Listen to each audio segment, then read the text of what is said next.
Volleyball's Kaylynn Genemaras had an interesting summer experience here on the Mountaintop campus. The bioengineering major and rising senior spent her days studying the evolutionary aspect of the Lynx gene and its connection to learning potential.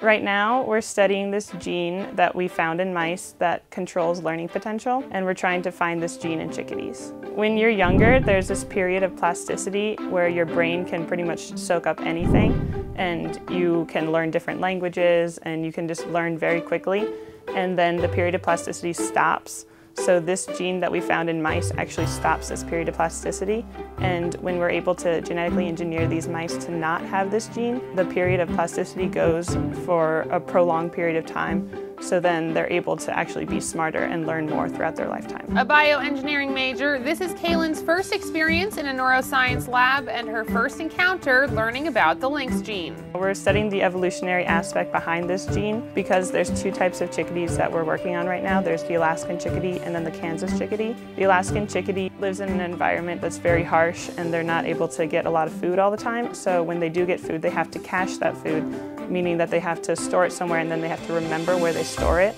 But the Kansas chickadee pretty much has food available to them all the time. So we're trying to see if the chickadees that have to store and cache their food, if they are actually smarter than the chickadees that are able to find food everywhere. And we're wondering if that is connected to the Lynx gene. Those connections and conclusions take patience and time. Right now we are working on 3 different projects that we've been working on all summer, and we've gotten to a couple goals, but it's taken 10 weeks just to get an inch into our research right now, so this is definitely a very long process. Genemaras is no stranger to the saying that practice pays off after investing a great deal of time in improving her game on the volleyball court. I think there's definitely a connection between the small steps that you have to take in lab and then the small steps that it takes to figure out something as an athlete and get better in your sport. And I think it all boils down to the fact that I'm a very patient person, so I'm able to wait until I do get better in the lab and do get better on the court.